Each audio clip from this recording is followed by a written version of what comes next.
LoneStarGridiron.com. Access the complete history of Texas high school football, over 100 years of information, win-loss records, coaching histories, individual stats, records, and more. Lone Star Gridiron, the authority on Texas high school football.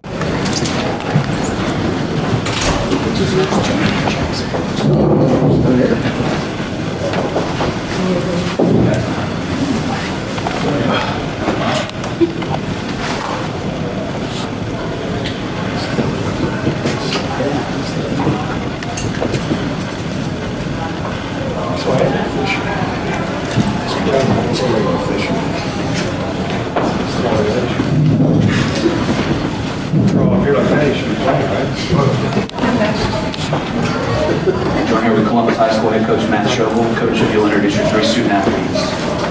Anthony Shorter, number 12, Campbell Pitcher, number 2, and Adam Shobel. Coach, start things off this year. What's your thoughts about the game? Doesn't even seem the whole game did not. We got off to a good start and played really well tonight. It's a really good team. I have a lot of respect for their program and the way they do it. Very well coached. Our kids are tough and resilient, and we saw that on display. But just couldn't be more proud of our kids, our players, and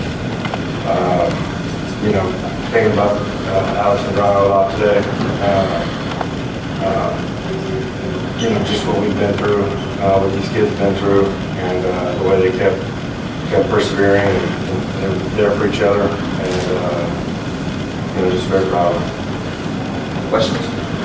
Obviously, in your personal career, you had a lot of success, but at Columbus, you never were able to win the Columbus State Championship. Adam now has done that. I appreciate you pointing that out. First question. But how does that feel as the coach to be able to see that and be a part of it from this side? It's easily my favorite picture I've ever been a part of at any level or any as a player or a coach. Just to do it. Obviously it's special with having my family, just kids and all these and nephews, but this whole team, I've been with them, when they first got into high school, and they've always done everything we've asked of them. And when you come up short in previous years, that's just life. That's athletics. But to see it work out for them, their personal goals and our team goal, really cool. Coach, was it just that you all played Malakoff, or did you find that you were able to eliminate some of their strengths? There was definitely our coaches did a great job. I thought our schemes were really good, and I thought our coaches did a great job getting our kids prepared to play. But we really played well this last month or so. We really, probably since the Hitchcock loss, kind of hit the reset button and really got back to, we noticed in that game that the more things we had done scheme-wise, the times we weren't successful were just simple, fundamental things. And sometimes a loss is probably a good thing, and it allowed us to kind of hit the reset button. And then the Malakoff head coach was talking about how after the first drive, no one started stunting, blitzing, really gave you problems. How did that open it up for y'all's defense? Made a good ball up. We shut down the run. Obviously, we didn't have the rushing that was the first half. And made a good ball up. Quarterback's good quarterback. And then we started blitzing off the edge, so we couldn't roll out on us. I think our students were very well prepared. Adam, how would you describe this team? How you guys rallied around each other and what it meant to go out there and finish the job and every community from school and around? Obviously, like you said, we've been through a lot this year. Anthony and I here towards ACL the first game. We had a few more of those, and like you said, Alex, it's really special. Our community's had it's been tough for them too, and I know that they're excited. We're excited. It's really special. Oh, thank you. Hey, Coach, just for the people that don't know, what are your earliest memories of, showing Adam the game and embracing that, and what was that like just tonight, having come full circle? My last couple years with the Eagles, they were young, I don't know, 2, 4, 6 years old, something like that, where my career ended. And, from probably early on, you could tell that they were really, really interested in it and got excited about it. Never really, pushed it real hard. They knew that I loved the game and what it was meant to me, but probably early on, you could tell that they were definitely into it. Adam, starting your own legacy now, before heading to TCU, how did that feel in your last year at Cardinals? It's been a long ride, and what a way to go out. It's everything we've dreamed of, 21, and how fitting to go out like this, but it's special. I got a question for all four of you. Coach already asked you this question, Cam asked you this question already as well. The total amount of points in this game scored tonight is 62. Adam, I saw you had it written on your wrist there already. How special is that to you guys? It's pretty cool. There's been several of those. His last game we scored 62 points, and then we beat Franklin, which obviously the comp was a big one. Scored 62 there. His parents did a little video for our kids before the game today, and it was a really difficult thing that we've been through. These kids have been through. Heartbreaking. It's one of the hardest things I've ever been through. And as we sitting up here today, he was a huge Cowboy fan. I mean, huge Cowboy fan. We love to give him a hard time about it. And just really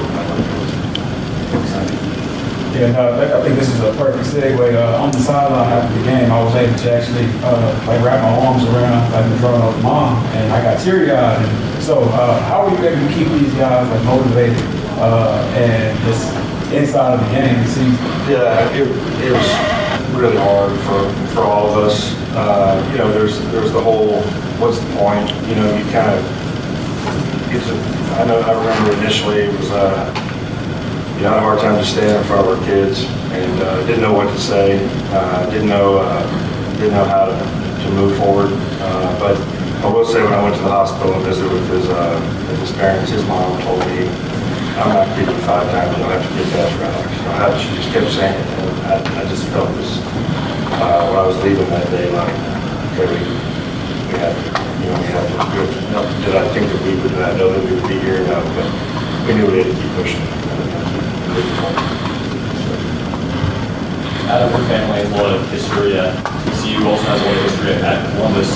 How does it feel to carry on the family tradition at both places, and how are you feeling heading to your college trip? Like I said earlier, excited. It's really cool that I get to go play with my cousin and family, but right now I'm just excited to celebrate with my guys and proud of this team. It's coming shorter yet. Anthony he's a senior. First game this year towards ACL against Cuero. Had an incredible offseason, and of course they have a big year. He's committed to Sam Houston and signed. He's going there next year, but just kept showing up to practice and being there for his team, being there for his guys. Really, really proud of him. And we've had several injuries this year, ACLs and things, serious knee injuries like that. And just really proud of Anthony and all those guys that worked really hard for this opportunity for the season, and it's heartbreaking to see them not be able to play this year. Coach, I know you don't have any defensive linemen or offensive linemen up here, but again, can you talk about how they dominated the football game? It's great. And that's where all the injuries happen. In fact, I think the 4 starters we had week 1 against Cuero, it was a completely different front on the defensive line, and very similar on the offensive line as well. They just kept getting better and better throughout the year. And, they're young. Our offensive line was 4 sophomores and freshmen. So, it was got some gray hairs this year. But they were tough. They got better and better. Our defensive line, obviously the first drive, they pushed us around, took down the field. Defensive staff made a couple changes, and great job by the D-line as well. After your tough loss to Hitchcock, no game has been particularly close. How have y'all kept the throttle on throughout the season? I don't know, but I will say this through our years here, we seem to play better after a loss. And I don't know if it's just every coach will tell you that it forces you to make some changes and maybe address some things that maybe you saw but you didn't think it was that important to do. But we did. We really cranked it up after that, and still can't believe you're Coach, in your opinion, what stood out in John's MVP performance today? John was tough and brings it every day in practice. What he did today is what he does every day. I mean, when he's blocking in practice, I don't know if it's because he's a jerk or what. It's just every play he's going full speed, and he played good today. But I thought our whole defense, our whole team did. It's great to give you a hard time for when offensive. We actually hadn't talked about it. Part of me was like, I kind of hope he gets it so he can have 4 in a row. But I'm sure we'll talk about it. What did it mean to you to win offensive? I just wanted this. I mean, it was cool, great honor, but this is the one I care about. I thought it should have been one on the line, honestly. Yeah. Freshman stuff. All right, thank you guys. Hey, did you play Texas high school football? If you did, you're part of an elite group, the Brotherhood of Texas High School Football. All football players, past and present, who have ever suited up in the Lone Star State are eligible. Go to LoneStarGridiron.com/brotherhood. And thank you for the part you played in the greatest sport in the greatest state. This show is brought to you by the book, All I Need to Know I Learned from My Texas High School Football Coach. A handbook of wisdom for parents, young people, and yes, even coaches. Head over to www.learnedfromcoach.com and order your copy to support sharing the stories of these great coaches and leaders. That's learnedfromcoach.com.